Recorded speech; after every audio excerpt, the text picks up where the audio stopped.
তো রাসূলুল্লাহ সাল্লাল্লাহু আলাইহি সাল্লাম তো নবীজির চাচা আবু তালেবকে ইমানদার বানাইতে পারতো কি না বলেন না? কি পরিমাণ কাঁদা কাঁদছে নবী সাল্লাল্লাহু আলাইহি সাল্লাম আবু তালেবকে কালেমা পড়াবার জন্য কি পরিমাণ কাঁদছে, চেষ্টা করছে। শেষ মুহূর্তে বলছে, চাচা কালেমাটা পড়েন না। চাচা বলছে, না, মানুষের কাছে বেইজ্জতি হব, পড়বো না, মানুষ লজ্জা দিবে। আল্লাহ নবী সাল্লাল্লাহু আলাইহি সাল্লাম বলছে, কানে কানে বলেন, আমি কাউকে শোনাবো না, আমি শুধু হাসরের মাঠে বলবো, মৃত্যু পর্যন্ত চাচা ওয়াদা দিলাম জগৎবাসীকে শোনাবো না আপনি ঈমান আনছিলেন, কানে কানে কন। আবু তালেব বলছে, না, কানে কানেও বলবো না। এবার নবী বলে চোখের পানি ফেলতে ফেলতে, চাচা এমনও কইতেন না তো, ঠিক আছে চাচা, আমি কালেমাটা পড়ি, আপনি শুধু ঠোঁটটা নাড়েন, আপনি শুধু ঠোঁটটা নাড়বেন, আমি হাসরের দিন বলবো, মাওলা আমার চাচা কালেমা পড়ছিল এজন্য ঠোঁট নাড়ছে, এর সুযোগ দেন। চাচা বলছে, না, আমি ঠোঁটও নাড়ব না। আল্লাহ নবী তখন অঝরে কাঁদতেছিলেন আর চোখের পানি ফেলে বললেন, চাচা আপনি জাহান্নামের আগুনে জ্বলবেন, আমি সইব কেমনে? আবু তালেব নাফরমান তখন কি বলছে জানেন? আন্নারু খায়রুম মিনাল আর। মুহাম্মদ, মানুষের কাছে লজ্জা পাওয়ার চাইতে আগুনে জ্বলা অনেক ভালো। বাপ, নিজেদের জিন্দিগিতে একবার ভাইবা দেখেন, আমিও ভাবি আপনিও ভাবেন, এমন আচরণ আমার মধ্যে আছে কিনা। 3 দিন ধরে যে বাড়িতে মেয়ের বিয়েতে, ছেলের বিয়েতে যে ডেক সেট বাজাইলেন, কারে খুশি করার জন্য? হ্যাঁ, 1 লক্ষ টাকার গেট, এরপরে গায়ে হলুদের এই নগ্ন অনুষ্ঠান কার জন্য করলেন? বেড়া বেড়ি সব, যুবক যুবতী সব একই মাইক্রো প্রাইভেট কারের ভিতরে যাতাযাতি করে বহাইয়া একখান থেকে একখানে নিলেন, কার জন্য? পুরা প্যান্ডেলের ভিতরে একসাথে বেড়া বেড়ি একত্রে খায়, নাচে, গায়, ফুর্তি করে, কার জন্য? শুধু সমাজ, সোসাইটি, পরিবেশ, সোসাইটি মেনটেন করছেন, সমাজ মেনটেন করছেন। ছেলেরা চাইছে, মেয়েরা চাইছে, বাচ্চারা চাইছে, এতে হেতে চাইছে, তো মালিক তিনি কি চাইছিল? ওনার কথা মনে হয় নাই? রাসূল সাল্লাল্লাহু আলাইহি সাল্লাম, তার কথা মনে হয় নাই? বলেন, কিয়ামতের দিন নবী সাল্লাল্লাহু আলাইহি ওয়াসাল্লামের কাছে কোরআনে আছে, ফাকাইফা ইদা জিনা মিন কুল্লি উম্মাতিন বিশাহিদ ওয়া জিনা বিকা আলা হাউলা'i শাহীদা। নবীকে বলছে আল্লাহ, বন্ধু আপনার উম্মতের প্রত্যেকের আমলনামা আমি আপনার হাতে দেখাবো, আপনার হাতে, আপনার সামনে পেশ করব, আপনি দেখে কথা বলবেন আমার কাছে, সুপারিশ আপনি কইরেন, মানা নাই, কিন্তু আপনি দেখে করবেন।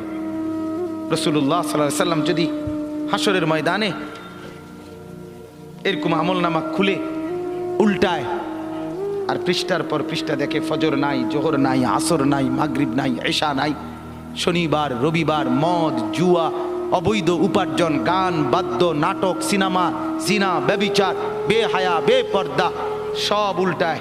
আল্লাহ নবী সাল্লাল্লাহু আলাইহি সাল্লাম তখন বলবে, উম্মত কি এটা?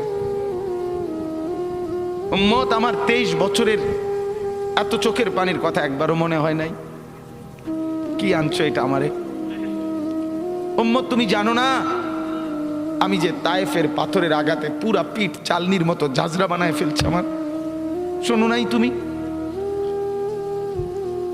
আমারে যে উহুদের ময়দানে দান দান শহীদ করে রক্তাক্ত করছে, তুমি শোনো নাই?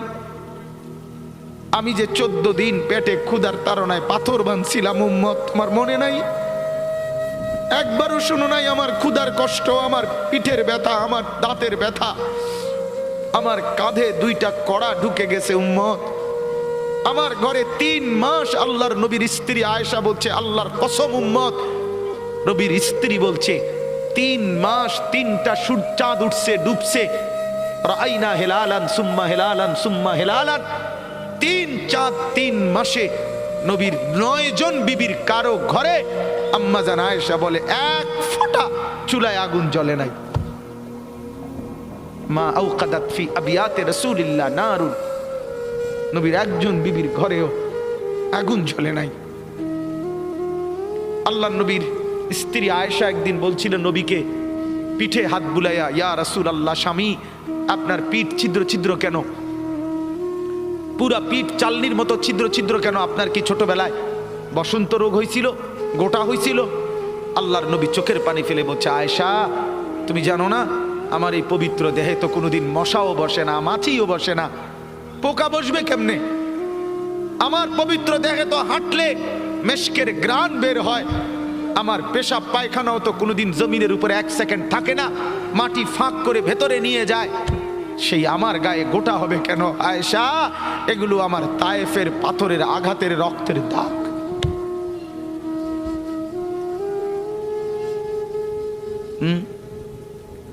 বলো না বাপ, কিছুই মনে হইল না?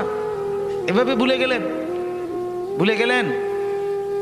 রাসূলুল্লাহ সাল্লাল্লাহু আলাইহি সাল্লামকে একবারও মনে হলো না? আল্লাহকে ভালোবাসেন, নবীকে ভালোবাসেন, আখিরাত চিনেন?